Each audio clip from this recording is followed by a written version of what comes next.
2004, perderam agora em 2016, pela família e pela inocência das crianças em sala de aula que o PT nunca teve, contra o comunismo, pela nossa liberdade, contra o Foro de São Paulo, pela memória do coronel Carlos Alberto Brilhante Ustra, o pavô de Dilma Rousseff.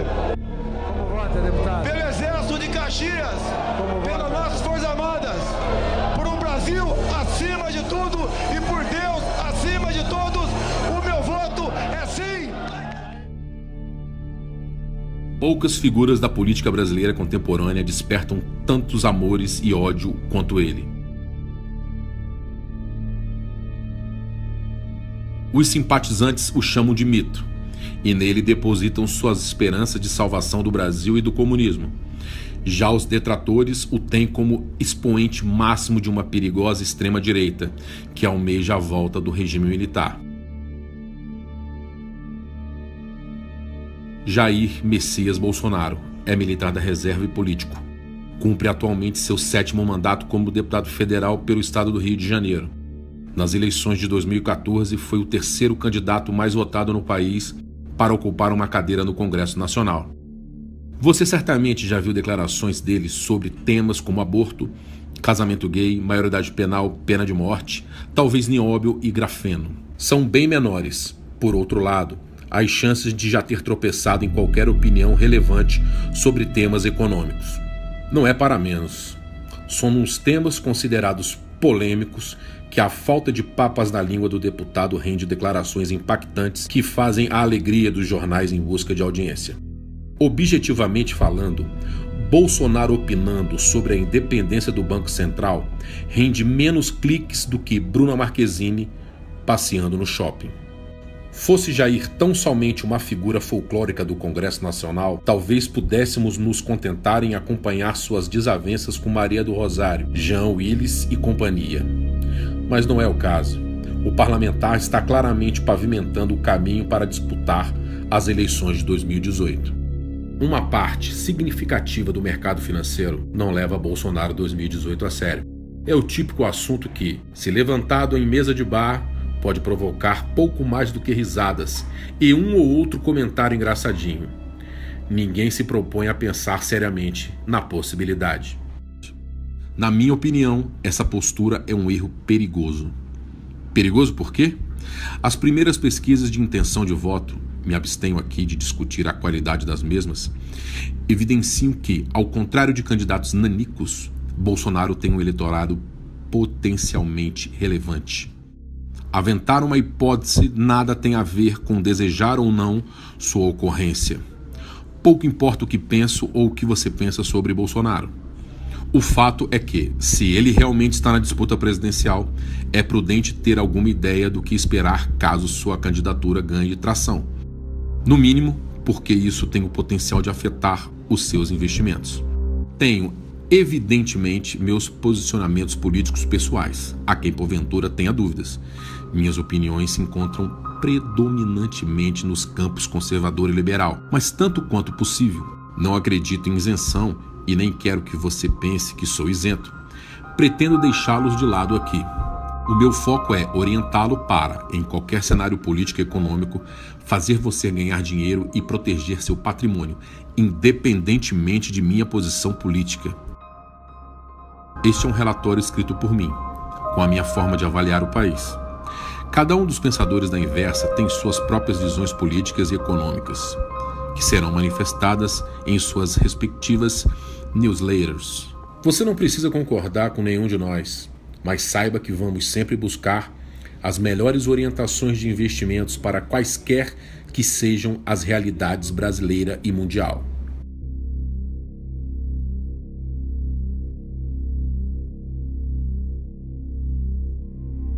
Se os jornalistas presos às rotulações de sempre não ajudam na missão, então fazemos nós mesmos. Dei início a um mapeamento de declarações de cunho econômico proferidos pelo próprio candidato. Estou recorrendo exclusivamente a entrevistas em vídeo, de forma a eliminar qualquer risco de citações apócrifas e ou enviesadas por terceiros. Este é um primeiro esforço, o de mapear opiniões do candidato com relações a temas de relevância de ponto de vista econômico. Não pretendo, nem de longe, ser exaustivo. Pelo contrário, trata-se de um trabalho a ser estendido à medida que o próprio candidato venha se manifestar as questões em foco. Dentre os trechos que mais me chamaram a atenção até aqui, destaco relativos a 3 temas: o papel do Estado e as privatizações. Contrariando o senso comum que o associa ao estatismo do regime militar, Bolsonaro vem dando declarações defendendo a limitação de atuação do Estado na economia a áreas essenciais. Para mim tem que ser o Estado necessário, né? O mínimo necessário ali. Quanto mais Estado na mão do chefe do executivo, mais refém ele passa a ser. Tá? Isso mais do que comprovado, né? Se for começar a ver Estados Unidos, Inglaterra, quantos estatais tem, não se compara conosco aqui. Na questão da economia também, o Estado tem que ser menos paternalista, tem que dar mais liberdade para o empresariado poder investir, dar garantia para tal. Em linha com isso, demonstrou simpatia à ideia de privatizações. Chama atenção especialmente a menção explícita à Petrobras. E a questão da Petrobras, há pouco tempo se discutia aí de privatiza ou não. Até, se não me engano, na reeleição do Lula, né? Ou na primeira eleição da Dilma, isso foi colocado em negociação e a esquerda defendendo ela manter-se como está, porque com o nome Petrobras, se não me engano, ela seria era a senha para ser privatizada. Você vê hoje em dia, o que interessa quase o pré-sal para a gente? A Petrobras não tem como explorar, não tem recurso para tal. O americano passou aí a usar o gás do xisto, né? Menos dependência de petróleo. Fim do embargo, o Irã agora, mais 1 milhão de barris de petróleo, pelo menos por dia, no mercado. O preço do petróleo está lá embaixo, né? Chegou a bater $140, agora está na faixa de 45. Okay? Tem um lado bom, né? A Venezuela aí chega no fundo do poço mais rápido para ver se aquele povo sai daquela cadeia o mais rápido possível, né? E nós aqui estamos com problema. Okay? Nós aqui crescemos 2,5 milhões de habitantes por ano. De um dia para o outro são mais 8 mil, né? Tirando os mortos. E você precisa, por dia, mais ou menos, né? Mais 8 toneladas de comida na mesa por dia. Né? Por ano, mais 2.500 toneladas de comida, seja aterro sanitário, problema de poluição, transporte, água, saúde, violência explode. Okay?